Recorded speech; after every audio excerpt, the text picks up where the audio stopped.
Okay, I have a message for you.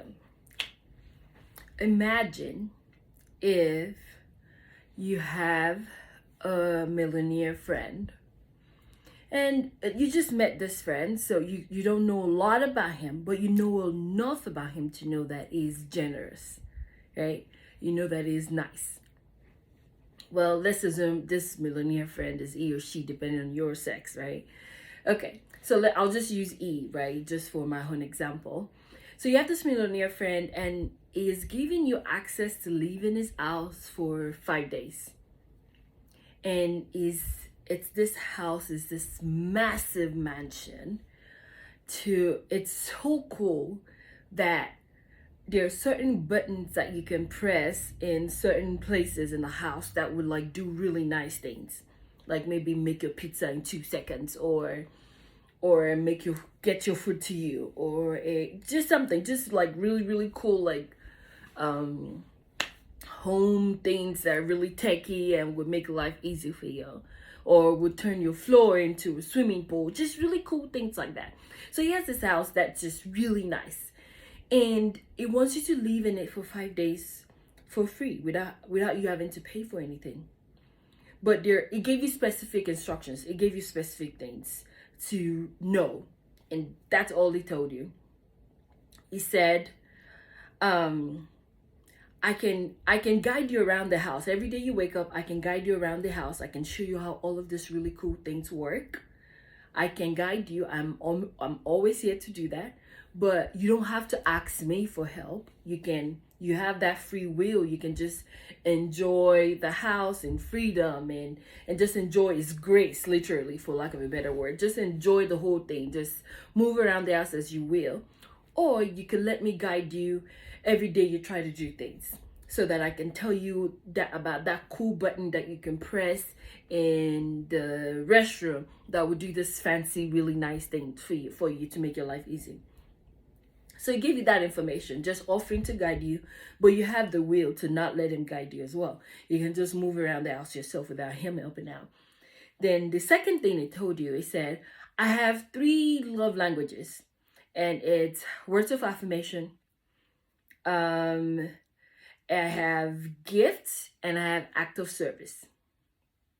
So that's all he told you, literally all. And then you're like, okay, I get to enjoy this really nice cool house for 5 days, wake up and everything. Like, that's all. And that's all I have to do, just those 3 things. And then asking you to guide me if I want, that's fine. I want you to just let that sink in for a moment. Just think about it. If that was you, what would you spend? One, how would you show your appreciation to this person? And what would you spend your day? What would you do with your day? What's the first thing you would do in the morning? What's the last thing you would do at night? What would you spend your day doing? How would you navigate this house? Think about it for a second. And now, well, I would like to give you like a whole minute to think about it, but I don't have a minute. But now, I want you to think about it. Now imagine waking up on your very first day and totally forgetting about this man, this guy that giving you all this access. And you jump up and you just go about your day. And then you get to the restroom and you just do it as you normally do your thing in the restroom. And you get to the kitchen and you're trying really hard to do all these things. And not that you forgot, but you just don't want to ask him, because you think, oh, it might maybe take him too long to tell me. But you're getting frustrated about not being able to make this pizza real fast. You're getting frustrated about your water not coming out in the right way. And the guy is maybe just looking at you via his maybe webcam or something, some of the monitoring system in the house, and is looking at you saying, dude, you're getting frustrated.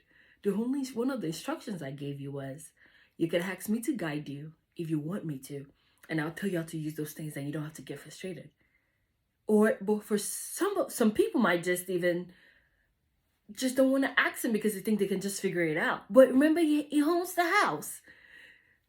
Now think about that, and then think about waking up in the morning and not even thinking about him at all. You just wake up in the morning and just go about your day. And at night, you do the same thing. And even on the fourth day, the fifth day, and when it's time for you to go, you get your bags in, you leave. You clean the house. You do what you're supposed to do with the house. You clean it and you go. Isn't that almost prideful? Like, this person has given you the house, right? It's giving you the three instructions. You know what the love languages are. And you also know that it could guide you. A prudent person, or somebody who wants to learn more or is really appreciative of that gift. Oh, another thing I didn't tell you. That millionaire can also decide to turn off electricity in the house to where it will make your life, well, you will not be able to see anything. You still have access to the house, but you just not enjoy it. It can turn the electricity to certain sections of the house off and on, so you can see some things, or you can access some things, or you don't know some things. Now it's your last day. You just pick up your bags, and you leave. That's the same thing we do to God sometimes.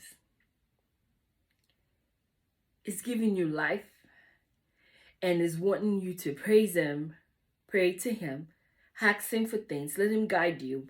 I would give you wisdom. Just ask. Whatever you ask, you would receive. Even though it might take a while, right? It might take a while for this millionaire guy to show you how the electric thing that makes the pizza come out in 2 seconds work. But it might take a while, because that's the process. That's just the process of how things work. There's some things that would happen like that, and some would not happen like that. But in the same vein, God is giving you 50, 60, 70, 90 years of your life to live. But sometimes isn't it almost prideful for us to wake up every day and live the life He's given us, that He could decide to turn off at any time? His grace is sufficient. Whatever His Spirit is, there's freedom, right? But it could decide to turn it off at any time. But we're still not even acknowledging when we wake up in the morning, or even at night, or throughout our day. We just go about our day, and then we get frustrated. We get frustrated about this person that's not working out, that relationship that's not working out. Remember, God is saying, let me guide you, but you're like, no, I'm just going to figure this out. And let me guide you, but no, my car that's broken down. Now I can't even figure out who to ask for help to help me fix it. The guy that would not stop being me, just whatever it is the situation is. But God is asking, and He is just using this old video to remind you that He owns your life, and He wants you to ask Him to guide you. He doesn't want you to walk around in His millionaire mansion frustrated. He has access to everything you ever want, to make your life easy, to make your life stand out compared to other people around you. He has access to that. All you need to do is ask Him and acknowledge that. Remember, remember I said His love languages are act of service, words of affirmation, and then gift. He wants you to be generous with whatever it is giving you. Tithe, your money, your resources, your time, whatever it is. He wants you to be generous with it. He wants you to praise Him. He wants you to worship Him. He wants you to pray to Him. And then in terms of act of service, He wants you to serve others and serve Him. That's literally all this man is asking for. Well, not a man, is God. But that's all he's asking for. And we still think we can just do life and just run around His house without acknowledging Him as God, and without giving Him the praise and the worship and the acknowledgement and the everything, adoration, whatever it is He deserves. We just keep it and just do life. Well, I'm here to remind you that I'm only wearing this because the sweatshirt is a little transparent. But I'm getting hot. But the point of doing this and the point of sharing this with you is it's prideful to wake up every morning and not acknowledge the God who was giving you breath that day. We could decide to turn it off, but He's not, because there's grace, right? And there's freedom in Him. do life knowing that it wants to help you. It wants to help you with all those mundane tasks. It wants you to ask him for clarification. It wants you to ask him for direction. It wants you to ask him for freedom, for guidance, for all of those things. Not freedom, for guidance. So ask him. It would help you. Don't get frustrated in his mansion. He has all of this figured out. Just let him guide you and give him all the praises and worship and serving that he deserves. That's it. Looking like Spider-Man, but that's it. Have a good day.